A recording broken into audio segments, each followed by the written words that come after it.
Hello students, मैं आपका physics गुरु नितिन भटनागर अपने नए सेशन में आपके साथ हूँ। सरल परिपथ सिंपल सर्किट्स हम अभी तक पढ़ते चले आ रहे हैं, कई टॉपिक उसके ले चुके हैं। आज एक इम्पॉर्टेंट टॉपिक हम लेकर के चलेंगे, that is Wheatstone bridge. Please student, अगर आपने अभी तक मेरा चैनल सब्सक्राइब नहीं किया है तो आप चैनल को सब्सक्राइब जरूर करें। और चैनल है नितिन भटनागर फिजिक्स क्लासेस।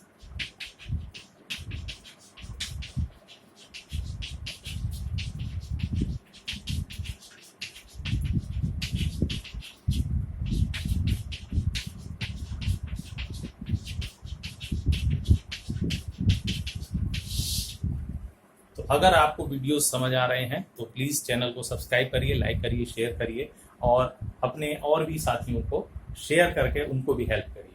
तो आइए स्टूडेंट, अपना एक इम्पॉर्टेंट टॉपिक आज स्टार्ट करते हैं, व्हीटस्टोन ब्रिज। बहुत सारी कंडीशंस ऐसी आती हैं जहां पर श्रेणी क्रम, समांतर क्रम, इस तरह के संयोजन क्लियर नहीं होते, तो उनमें एक विशेष स्पेशल परिपथ है, दैट इज कॉल्ड व्हीटस्टोन सेतु परिपथ। ये परिपथ कहता है कि यदि हमारे पास चार प्रतिरोध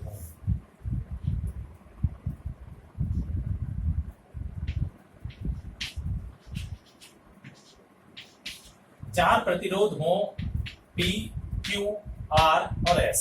हमने चार रेजिस्टेंस लिए हैं और उन्हें एक समांतर चतुर्भुज की चार भुजाओं AB, BC, AD और DC के अनुदिश लगाया है। एक विकर्ण पर हमने बैटरी और कुंजी K1 कनेक्ट की है और दूसरी जो विकर्ण है उस पर हमने कनेक्ट किया है धारामापी गैल्वेनोमीटर और एक दूसरी कुंजी K। यदि हम कुंजी K1 पहले बंद करके परिपथ में धारा प्रवाहित करें और देन आफ्टर कुंजी K2 को बंद करें और ऐसी स्थिति में यदि धारामापी में शून्य विक्षेप स्थिति प्राप्त होती, it means there is no current in galvanometer, it shows zero deflection. अगर ये जीरो डिफ्लेक्शन, शून्य विक्षेप स्थिति दे रहा है, तब ये कहलाता है एक संतुलित व्हीटस्टोन सेतु परिपथ। तब ये परिपथ कहलाता है संतुलित व्हीटस्टोन सेतु परिपथ। और इस कंडीशन में P/Q इज इक्वल टू होता है R/S। और इस स्थिति में इन दोनों प्रतिरोधों का अनुपात इन दोनों प्रतिरोधों के अनुपात के बराबर होता है। इसका डेरिवेशन भी हम करेंगे, तो दिस इज सिंपली व्हीटस्टोन सेतु परिपथ। इन P और Q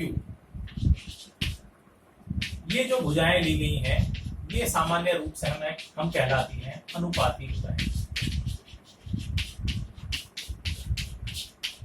जब हम इनको प्रयुक्त करते हैं तो ये सेम अनुपात में, एक ही अनुपात में ली जाती है। इट मींस यदि P को हमने 10 ओम लिया है तो Q भी 10 ओम होगा।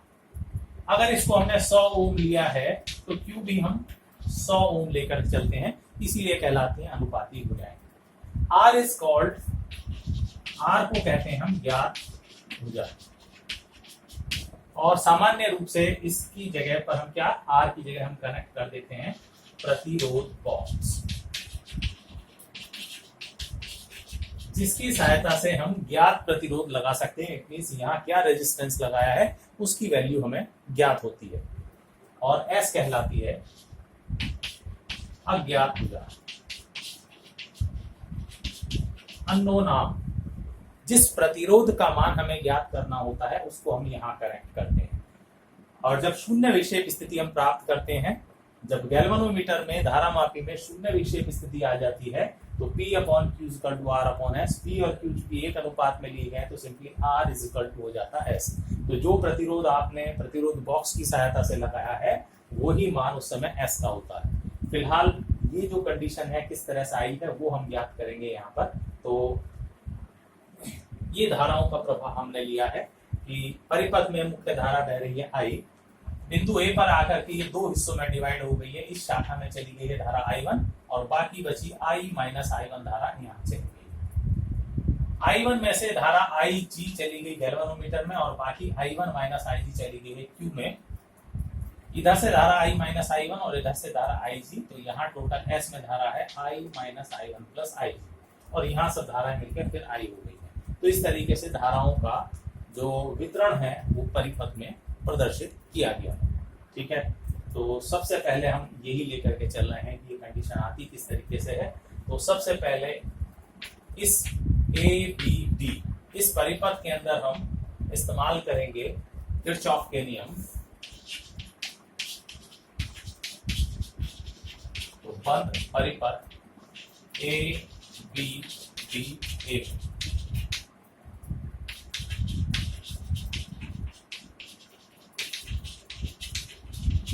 किरचॉफ के लूप नियम से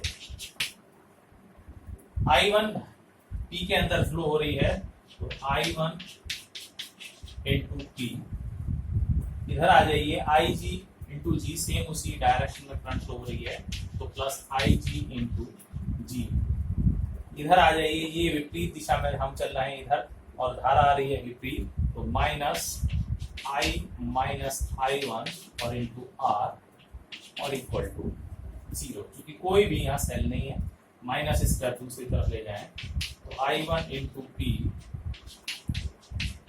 plus IG into G is equal to I minus I1 और into R, and this is equation number first. ये हुई समीकरण नंबर 1।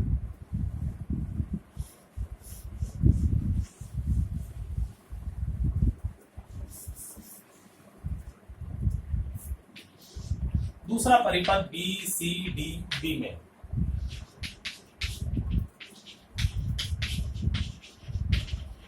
बंद परिपथ बी सी डी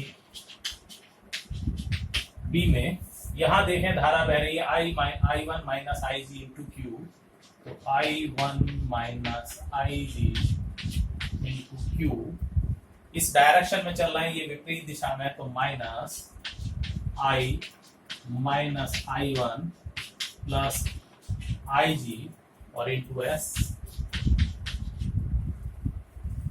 यहां जाएं तो अपोजिट दिशा में धारा आ रही है, तो माइनस IG और इंटू जी इक्वल टू, यहां भी 0 आता है क्योंकि इस परिपथ में भी कोई सेल नहीं है। माइनस वाले स्टेप दूसरी तरफ ले जाएं, तो I1 minus IG into Q और is equal to I minus I1 plus IG into S plus IG into G, and this is equation number 2। संतुलित हीट स्टोन ब्रिज के अंदर इस परिपथ में कोई धारा यानी गैल्वेनोमीटर शून्य विक्षेप स्थिति होती है, तो IG इक्वल टू होगा 0। तो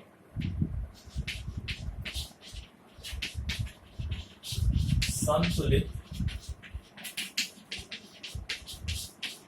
व्हीट स्टोन सेतु परिपथ में IG इक्वल टू क्या होता है 0। तो इसलिए समीकरण एक में अगर IG की वैल्यू 0 रख दें तो आ जाएगा I1 इंटू पी और is equal to I minus I1 into R। समीकरण नंबर 2 देखें, यहां पर IG की वैल्यू 0 रख दें, तो I1 into Q is equal to I minus I1 और इंटू एस।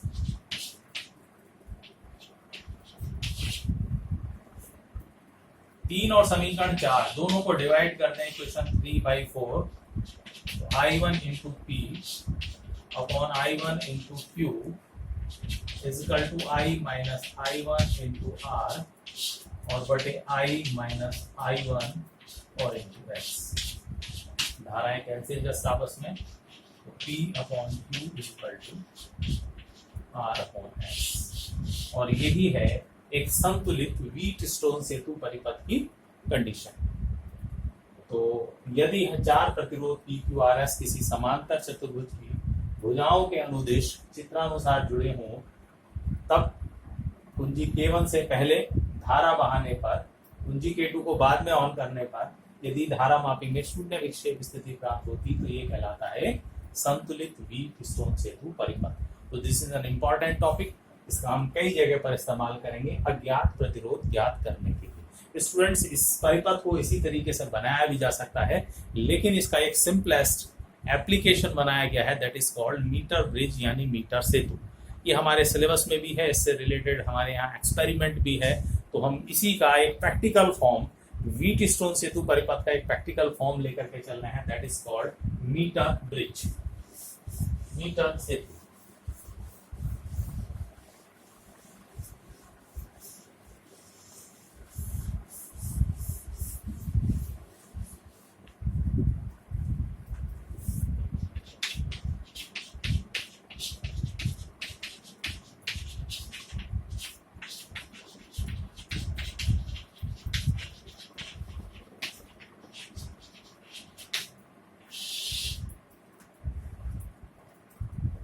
व्हीटस्टोन सेतु परिपथ का ये एप्लीकेशन है, तो इसका भी प्रयोग किसी अज्ञात प्रतिरोध को ज्ञात करने के लिए किया जाता है।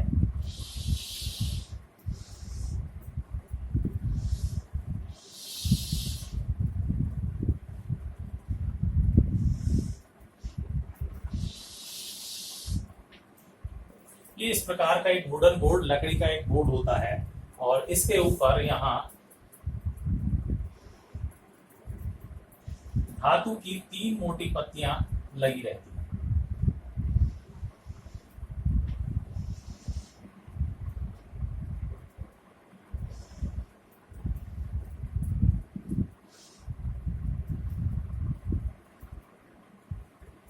दो एल शेप और एक स्ट्रेट सीधी पत्ती लगी रहती है और जिन पर इस तरीके से ये स्क्रू पेंच लगे रहते हैं।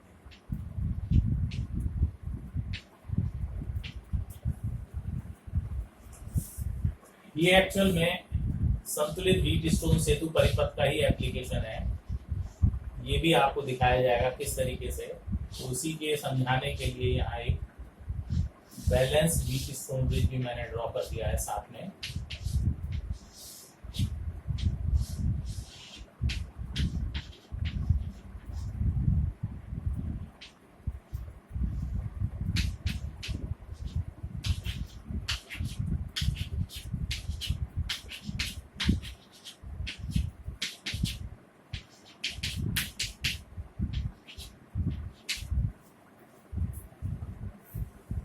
इन दोनों तार के बीच, पेचों के बीच में 1 मीटर लंबा किसी मिश्र धातु, माइक्रोन का, नाइक्रोम का, इस तरह की किसी धातु का एक स्क्रू कसा, एक पेच तार कसा रहता है पेचों की सहायता से, और यहाँ पर उसी के नीचे एक मीटर स्केल लगा होता है, मीटर पैमाना।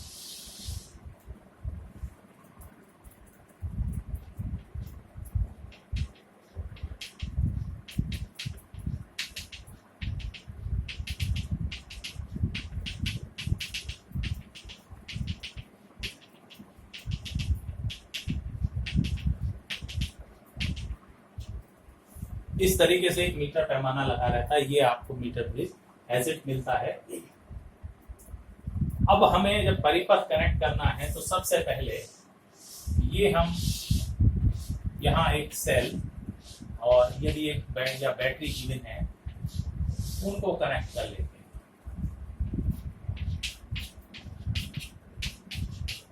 ठीक है, ये इसका मतलब है ये पूरी मेटालिक स्ट्रिप ए पॉइंट की तरह वर्क करती है।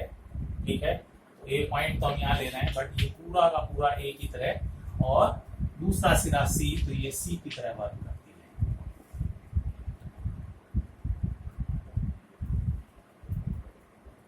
ये अब आप देखिएगा ए और बी इनके बीच में होता है पी प्रतिरोध, ए और डी इनके बीच में होता है आर प्रतिरोध। तो ये जो बीच की पट्टी है ये डी की तरह वर्क करती है, तो ए और डी के बीच में हम आर यानी यहाँ पर कनेक्ट कर देते हैं रेजिस्टेंस बॉक्स, प्रतिरोध बॉक्स। एक बॉक्स गिवन होता है जिसमें बहुत सारी पिनें लगी होती हैं, हर पिन पर लिखा होता है कितने ओम का वो प्रतिरोध लगा सकता है। जब उस पिन को आप मान लीजिए 2 ओम की पिन निकाली आपने बाहर, तो इसका मतलब उस जगह परिपथ में 2 ओम का प्रतिरोध कार्य कर रहा है। 2 के साथ 1 ओम की पिन और लगा दी तो 2 और 3 ओम प्रतिरोध कार्य कर रहा है। दोनों वापस लगा कर 5 ओम की पिन निकाल दें तो इसका मतलब 5 ओम प्रतिरोध कार्य कर रहा है। तो दिस इज ज्ञात प्रतिरोध आर। जिस तार का प्रतिरोध ज्ञात करना होता है, अज्ञात प्रतिरोध ऐसे यहाँ कनेक्ट कर देते हैं। इस बीच वाले स्क्रू का संबंध किया गया है एक गैल्वेनोमीटर से, और गैल्वेनोमीटर का संबंध एक तार की सहायता से कर देते हैं जॉकी से। जॉकी एक इस तरह का उपकरण है जो केवल कांटेक्ट कराने के लिए, स्पर्श कराने के लिए इस्तेमाल किया जाता है। अब हम प्रतिरोध बॉक्स की सहायता से कोई प्रतिरोध लगाते हैं और सबसे पहले परिपथ को हम चेक करते हैं। जब भी आप परिपथ या प्रयोग कर रहे होंगे तो आपको फर्स्ट ऑफ ऑल ये चेक करना होगा कि परिपथ हमारा सही जुड़ा है या नहीं। तो इसका सिंपलेस्ट तरीका है, एक बार आप जॉकी को यहाँ टच कराइए, तो मान लीजिए धारामापी में विक्षेप इस दिशा में आ रहा है, उसके बाद यहाँ कहीं टच कराइए, विक्षेप अगर विपरीत दिशा में आ रहा है तो इसका मतलब परिपथ सही जुड़ा है। और अगर दोनों दिशाओं में टच कराने पर जॉकी को एक ही दिशा में विक्षेप आए तो फिर आपको परिपथ चेक करना होगा। तो कहीं ना कहीं परिपथ में लूजिंग हो सकती है या कोई गलत जुड़ा हुआ हो सकता है, उसको सही करिए। देन आफ्टर जब ये कंडीशन आ जाए तो हम इस पर जगह जगह तार को टच कराकर ऐसी स्थिति प्राप्त करते हैं जिसके लिए गैल्वेनोमीटर में क्या आ जाए, शून्य विक्षेप स्थिति। जब ये शून्य विक्षेप स्थिति प्राप्त हो जाए तो हम ये लंबाई L पैमाने पर पढ़ लेते हैं नीचे लगे पैमाने से।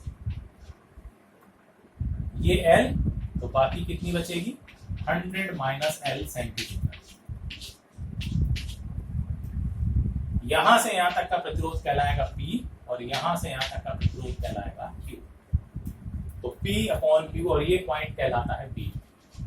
तो अब परिपथ की आप कंपैरिजन करके देख लीजिए, A और B के बीच में क्या है P, A और B के बीच में है P, B और C के बीच में है Q, B और C के बीच में क्या जुड़ा हुआ है Q, A और D के बीच में है R, A और D के बीच में है R, D और C के बीच में है S, तो D और C के बीच में है S। तो ये व्हीटस्टोन ब्रिज का ही एक परिवर्तित रूप है और अज्ञात प्रतिरोध ज्ञात करने के लिए इसका इस्तेमाल किया जाता है। तो हम कितना हमने प्रतिरोध लगाया, R पढ़ लिया गया है, L लंबाई नोट कर ली गई है। तो यदि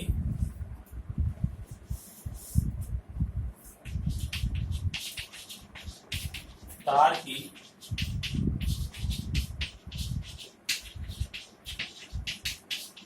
प्रति एकांक लंबाई का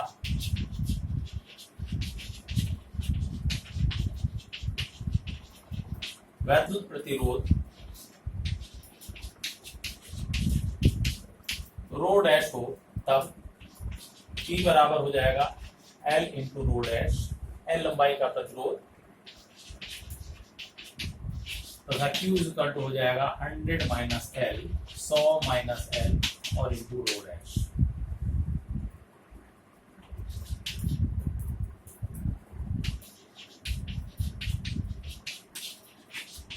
धारामापी के